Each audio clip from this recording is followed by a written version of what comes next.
Hello and thanks for joining us for another edition of Northwest Newsweek. I'm Mitchell Ringos. Construction of the Greenstone Gold Mine is nearing completion.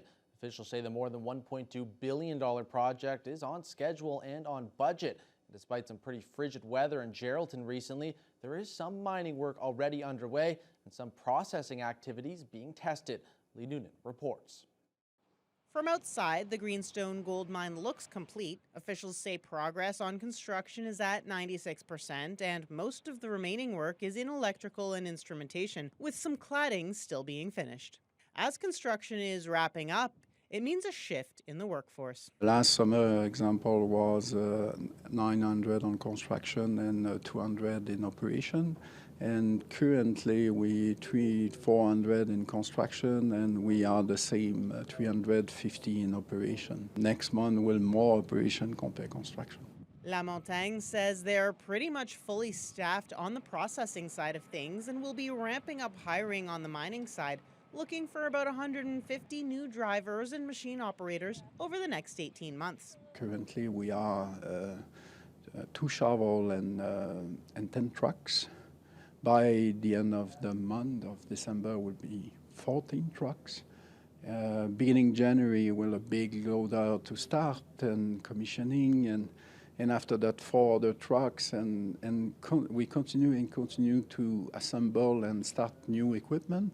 La Montagne says they're not yet meeting their goal of 50% local hiring, but hope to reach that target as more mining workers are brought on. The company has also said it won't be building new homes as planned, since the highly skilled workers they need to attract generally aren't interested in relocating and the cost to build is prohibitive. However, the municipality is anticipating a different benefit from the mine: new tax revenue. We were receiving approximately $260,000 to $270,000 in 2024 from the mine with the buildings that are commissioned. And then once MPAC does their assessment after the mine is up and running, that'll get us to what we hope will be coming through. But that's going to be up to MPAC to give us the assessment, and then we'll be grateful for what we get, and it's going to help. Pre-commissioning is underway in most of the processing plant, with some sections now in wet commissioning, being tested with water in place of molten gold ore. La Montagne says that with many bugs to work out, it's hard to say exactly how long wet commissioning will take, but he estimates anywhere from about 2 to 6 months. We're very proud to the progress, and we look forward to start pretty soon in the new year. That last 4% of construction is ongoing, and the mine is on track for their first pour in the first half of 2024. Lee Noonan, TPT News. Ontario Provincial Police are investigating a fatal fire in Marathon Friday morning. It happened around 11 o'clock on Sund Crescent. OPP say the deceased was found after the fire was extinguished. Residents are advised that there will be a heightened police presence in the area while the investigation is conducted. The Fire Marshal's office has also been called in to probe the circumstances on the blaze, and anyone with information is asked to call Marathon OPP. $60 million in funding will support a big cleanup effort at the site of the former mine in Atikokan. On Friday, the province committed those dollars for the work, which will begin in the new year. The former mines, including the Steep Rock Iron Mine, cover more than 5,000 hectares within municipal boundaries. The mines were first constructed under the War Measures Act during World War II and were active for roughly 4 decades. The mine site was surrendered to Ontario in 1988, and the province says it spent $25 million on remediation. Thunder Bay Atikokan MPP Kevin Holland made the announcement on behalf of his government. Our commitment extends beyond environmental reclamation, and as we witness the transformation of this former mine site, we are creating a healthier and more sustainable future. The majority of that money, or a large part of that money, will be spent right in our community, and the work's going to take place in our community. And it's really up to us as a community and as citizens on how much we want to take advantage of that, because there is going to be a lot of work. The up to $60 million in funding will support projects related to water and soil contamination at the mine site over the next 5 years. Holland also made a number of smaller funding announcements in Atikokan. That includes just over $500,000 for infrastructure rehabilitation, $57,000 for after-school programming, and $32,000 to hospital programs. Thunder Bay Police are hoping to build trust with the region's Indigenous peoples, as Chief Darcy Fleury hosted Indigenous leaders and city officials at a gathering this week discussing topics of community safety and exploring how to move forward together. After taking over the role as chief of the Thunder Bay Police Service roughly 7 months ago, Darcy Fleury has taken another step forward by holding an open forum with First Nation leaders and organizations in an effort to create stronger communications and hopefully rebuild trust between Indigenous people and the city's police service. Fleury says this forum wasn't meant to forget what happened in the past, but to learn from it and move forward together. We think we might be doing a great job, but sometimes we need to hear from the community, well, how good are we doing? And what areas are we deficient in and what areas need some improving? Otherwise, we're not going to be able to make the changes that we need. So that's kind of what drives it all. The forum happened to be held on the 5th anniversary of the release of the Office of the Independent Police Review Director's report that found systematic racism at an institutional level within the Thunder Bay Police Service. Anishinaabe Nation Grand Chief Reg Niganabi says he is pleased to see the police service has been working toward completing the recommendations and that all parties are finally communicating. Just to hear some of the updates that are taking place so far, it's good to hear that some of them are being implemented and that there is some action. That's the biggest one for me. The second one is that we're actually having this event and the communication is open now. Fort William Chief Michelle Solomon agreed that the forum with First Nation leadership is an important first step in rebuilding trust among Indigenous people and police. I think that police might be received better if they were present in community at a level that was not a level of enforcement, but a level of, hello, how are you doing? And, just understanding people better. Solomon added, even though this was a big first step, rebuilding trust goes beyond just the city police force. This is more than a police issue for sure. If we look at all institutions that Indigenous people encounter on a daily basis, they encounter barriers and systemic racism in all institutions. Fleury said he will be working to ensure what is being heard at the forum will be implemented on the front line, including the continuation of reconciliation training for all members of the Thunder Bay Police Service, which Fleury said is on track to be completed in 2025, as well as policy reviews by the Police Services Board. We do the procedures. We want to get it out there so that they have a fairly good understanding of where we're going and have some input into it. Fleury said these forums are intended to be an ongoing process, with hopes of scheduling a second one in late spring or early fall next year. A Thunder Bay man has been sentenced to 5 years in prison for his role in a high-profile art fraud case. 61-year-old Gary Lamont was one of 8 people arrested earlier this year in relation to the production and sale of fake Norval Morrisseau paintings. It's considered one of the largest art forgery cases in the world. The 2-decade-long fraud first came to light in the documentary There Are No Fakes, with several different groups involved. The court heard the forgery ring headed by Lamont produced at least 190 fakes, 117 of which have been seized by police. Many of those forged artworks were displayed in court. The judge heard victim impact statements from people who purchased them, who all said they felt embarrassed and angry for spending so much money on what turned out to be fake Morrisseau works. Lamont pleaded guilty last week and said he was very sorry and remorseful for what he has done.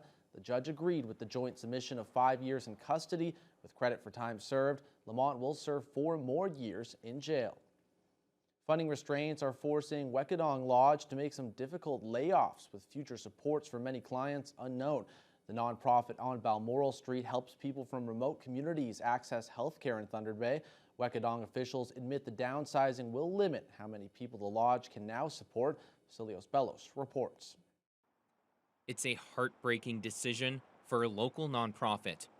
I finally gave in and said, we have to downsize.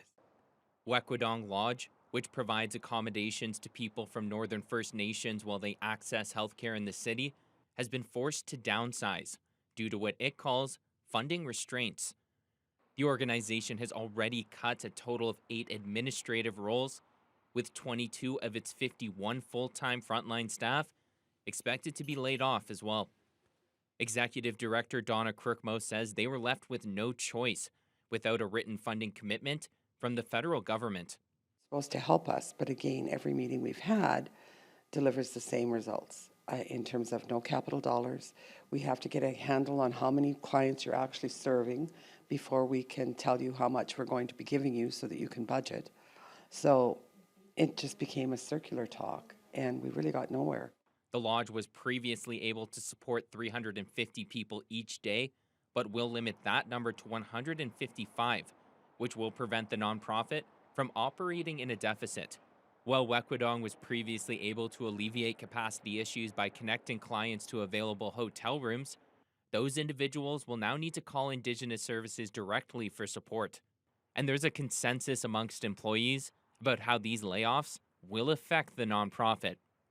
A good word is sad, not just for myself, of course, but for my superiors over here and for the clients. This is going to be really hard for the clients. They depend on us. Staff and clients at Wekwudong Lodge were hopeful that a potential $45 million facility expansion would help alleviate some stress.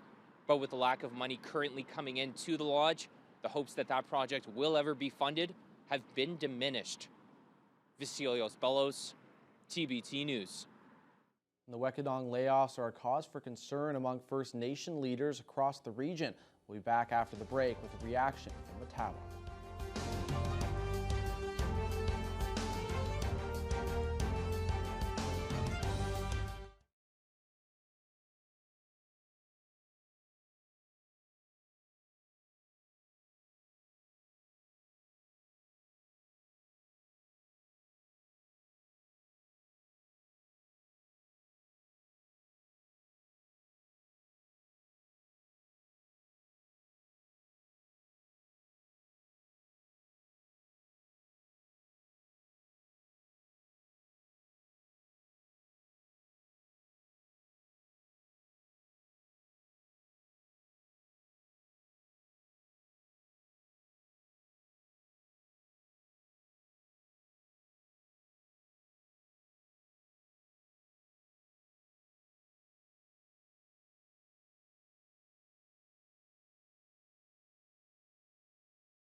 Indigenous leaders from across the region are fearing for their community members after the news this week of mass layoffs at Wekwudong Lodge.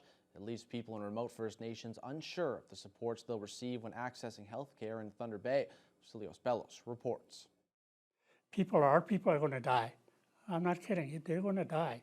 In response to financial hardships, Wekwudong Lodge recently announced a major downsizing of their operations. The decision is a result of consistent struggles with running a deficit and having no written funding commitment from Indigenous Services Canada beyond next year. Ottawa First Nation CEO David Paul Achnapaneskum says this wasn't a surprise, with many community members already having lost faith in the healthcare system. Particularly our elders, they don't want to come to Thunder Bay at all. They'll face their own challenges at home, and unfortunately, that's sad, to see that. So that's where our primary concern is with our elders and the people that are very vulnerable. The layoffs limit the amount of people the nonprofit can serve on a given day from 350 to 155. Achnapaneskum believes a permanent solution to accessing healthcare for their members would be a strong and stable internet connection. Fiber connectivity to the homes is going to provide more accessibility through remote to specialists, doctors in the south. We're working as Matawa to get that established, but certainly we need resources for equipment. Indigenous Services Minister Patty Haidu was not available for an interview, but a spokesperson for her ministry says Ottawa provided around $16 million in funding to Wekwadong in the 2023-24 fiscal year. And in a statement, the spokesperson says, quote, Indigenous Services Canada is working actively with Wekwadong Lodge to ensure there is no interruption to services and to meet the ongoing needs of both the lodge and the people they support. This includes supporting them to find concrete solutions to the challenges they have raised, as well as the development of a long-term fiscal plan to ensure they have the supports they need while receiving care. Vasilios Bellos, TBT News. A defamation lawsuit against the administrator of a notorious local Facebook page will go ahead after a judge denied a motion that a post referencing a drag performance in Dryden was made in the public interest. Rainbow Alliance Dryden and an individual drag performer filed a civil case against Brian Webster last December. Webster is the administrator of the Real Thunder Bay Courthouse Inside Edition Facebook page. The lawsuit alleges a post created by Webster in September of 2022 included a defamatory term that implies predatory behavior toward children by drag performers. The complainants are each seeking $75,000 in general damages and $20,000 in punitive damages. Webster had argued the case should be dismissed based on Ontario's anti-SLAPP law, which is designed to protect freedom of expression. The judge ruled that the case can proceed, noting that there's no public interest in perpetuating, quote, hurtful myths and stereotypes about vulnerable members in our society. The municipality of Greenstone recently approved its 2024 budget. The municipality is looking at a number of big infrastructure investments and a tax levy increase of 3%. Lee Noonan has the details. Greenstone Council has approved in principle a $35.3 million budget for 2024. That'll mean a 3% tax levy increase and a roughly 6% increase to water and sewer rates. Mayor Jamie McPherson says the tax hike amounts to a $40 a year increase for an average residential property owner. You get the whole gamut of satisfied, not satisfied, very satisfied. It's what we need to move forward. Inflation is running 4.8%. So we're coming in with a 3% increase that will also allow us to increase capital spending. With the commissioning of the Greenstone Gold Mine, the municipality is expecting its first big tax revenue increase in years, without which the tax levy could have gone up by closer to 5%. This is huge. The amount that we're getting in 2024 of $270,000 is huge to helping us towards some of our capital work and to also help reduce the increase to the taxes to the residents. The $8.3 million capital budget and $5.8 million water and sewer budget account for most of the budget increase. Major projects in 2024 include a new water filter for the Long Lac Water Treatment Plant, repainting the water towers in 2 wards, and new ice plants for 2 arenas. Meanwhile, the operating budget was kept at just over $21 million, an increase of less than 1% over 2023. The crew have looked for tremendous efficiencies, and they've done yeoman's work in getting that and keeping that line item set. Setting aside reserve funds was also a priority in this budget, with facilities across the Greenstone communities needing replacement or repair over the next decade. The municipality has commissioned an independent asset review and is forecasting big challenges ahead. In years 4, 5, and 6 from now, when we have some major projects coming, we're going to actually have some money aside and not a huge hit to people when that happens. The budget is expected to pass at Greenstone's first regular council meeting in January. Lee Noonan, TBT News. We'll be back after the break with a closer look at one item on the Greenstone Council agenda, its fire service.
Greenstone's new fire chief has had a busy first few months.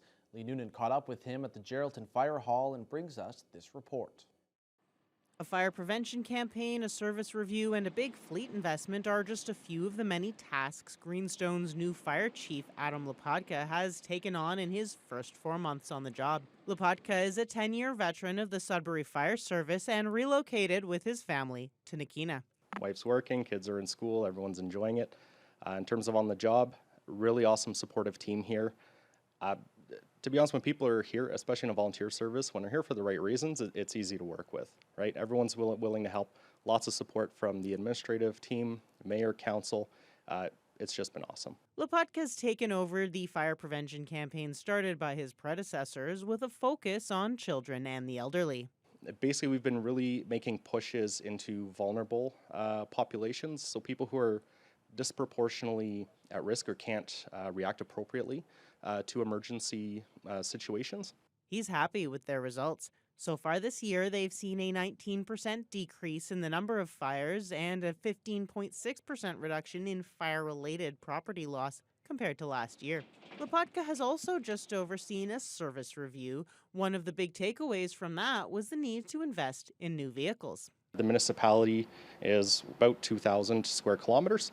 We operate 4 stations. So realistically, from the backup or next arriving station is at least half an hour for the 2 closest ones. So we really got to make sure that the station vehicles for the first out trucks, they're really able to set up operations and really make an impact independently until that backup help can arrive. Lopatka has succeeded in making his case to council, who voted recently to approve more than $2 million towards the purchase of 4 brand new fire trucks designed for the cold and the unique geography of the area, rather than purchasing less expensive used vehicles. We are a long way from any service, any dealerships. 12 hours probably is the closest one. So something breaks down, we don't have the parts. And when someone calls 911, they've got a fire, they want that vehicle to be able to be at their yard to save them. Once they're ordered, it can take 18 to 24 months for a fire truck to be delivered. With some of the trucks here already exceeding their lifespans, the new trucks can't come soon enough. Lee Noonan, TBT News. Grassy Narrows and the Free Grassy Initiative have been given an award by the Urban Alliance of Race Relations for the protection of Grassy Narrows lands. The Toronto-based anti-racism organization Urban Alliance on Race Relations presented Grassy Narrows Chief Rudy Turtle with their Environment Award during their Racial Justice Awards Gala on December 1st. Turtle spoke about the importance of the vigorously defending the environment in order to preserve their way of life for generations to come. Free Grassy is an initiative that is actively resisting the continued destruction of their territories, reoccupying their lands, and reviving their culture and fighting for control over their lands and self-determination. It's our vision, it's our hope that 20, 50, or even a couple hundred years from now, that our children, our great-grandchildren, will be able to enjoy the activities that we enjoyed and not have our environment destroyed by industry and by development. We hope that we will continue our way of life. The Racial Justice Awards are awarded annually by the Urban Alliance on Race Relations to groups and individuals who are making change for racial equity in a variety of fields. Youth and area First Nations will be able to stay comfortable and warm this winter thanks to a local charity and Canadian bank. Mi'kinaku's Children's Fund recently held a coat sorting event with the boxes now headed to remote communities across the region. The more than 1,200 coats were sorted by a number of volunteers from Mi'kinaku's and the Knights of Columbus. TD Canada Trust officials were also on hand after providing a $50,000 grant over 2 years to support the charity. Executive Director Emily Shandrook says the great turnout at the sorting event shows how much people recognize the impact this initiative can have during the winter months. But we know that winter is coming and it's only going to get colder. And I mean, these coats are traveling, 20 hours north. And it's going to allow kids to be kids, like walking outside to school, playing, just boot hockey, and as well as a lot of land-based activities. The coats will benefit kids in 20 First Nations around the Northwest. And that's all the time we have for this edition of Northwest Newsweek. Thanks for joining us, and we'll see you next time.